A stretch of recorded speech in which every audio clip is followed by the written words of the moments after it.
ఓం నమ శివాయ. ఓం శ్రీ గురుభ్యో నమః. ఓం శ్రీ మాత్రే నమః. అందరికీ నమస్కారం అండి. ప్రతిరోజు రాశి ఫలాలు తెలుసుకోవడానికి ప్లీజ్ మన ఛానల్ని సబ్స్క్రైబ్ చేయండి. అలాగే వీడియోని తప్పకుండా లైక్ చేసి మన ఛానల్కి మీ వంతు సపోర్ట్ ఇవ్వండి. గోచార్య రీత్యా వృశ్చిక రాశి వారు ఎటువంటి శుభ అశుభ ఫలితాలు పొందుతారో తెలుసుకోవాలంటే ఈ వీడియోని స్కిప్ చేయకుండా చివరి వరకు చూడండి. వృశ్చిక రాశి వారికి ఈ రోజున చాలా అద్భుతంగా కలిసి వస్తుంది. దాదాపుగా అనుకూలమైన ఫలితాలనే పొందుతారు. ఈ రోజున కాలం మీకు చక్కగా అనుకూలిస్తుంది.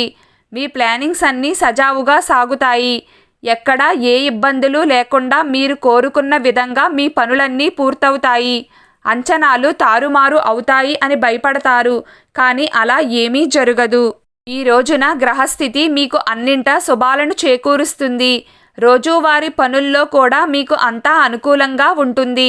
మీ భయంను ప్రక్కన పెట్టి ముందడుగు వేయండి. కొత్త ప్రణాళికలను సిద్ధం చేస్తారు. మీరు సాధించాలి అనుకునే విజయాలను సాధించే దిశగా ముందుకు సాగుతారు. అలా ముందుకు సాగే విషయంలో మీకు ఒక స్త్రీ అడ్డుపడబోతుంది. దాని వలన మీరు కాస్త ప్రమాదంలోకి వెళ్లే అవకాశం ఉంది. అందువల్ల మీరు ఏ స్త్రీ ఎవరో గుర్తించి దరిచేరనివ్వకుండా చూసుకున్నట్లయితే మీ పనిలో విజయం ఖచ్చితంగా కలుగుతుంది. ఆ స్త్రీ వల్లే మీకు శత్రు భయం ఉండవచ్చు. అందువల్ల మీరు చాలా జాగ్రత్తగా ఉండాలి. నరదృష్టి ప్రభావం కూడా మీపై చాలా ఎక్కువగా ఉంటుంది. ఈ దృష్టి దోషాల నుండి, మీ శత్రువుల నుండి బయటపడాలి అంటే మీరు ఈ రోజున శని భగవానుని శ్లోకాలు కానీ, ధైర్యం కోసం హనుమాన్ చాలీసాను కానీ పారాయణం చేయండి. విద్యార్థులు ఈ సమయంలో కాస్త శ్రద్ధ పెట్టి చదవాలి. దీనివల్ల అన్నింటా విజయాలను పొందుతారు.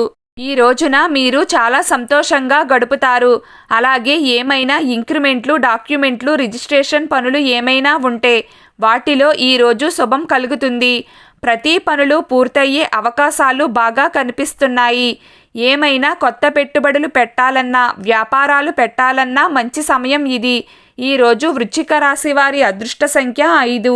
ఈరోజు వృశ్చిక రాశి వారి అదృష్ట రంగు ఆకుపచ్చ రంగు. ప్రతిరోజు మీకు ఇష్టమైన దైవారాధన చేస్తూ ఉండండి.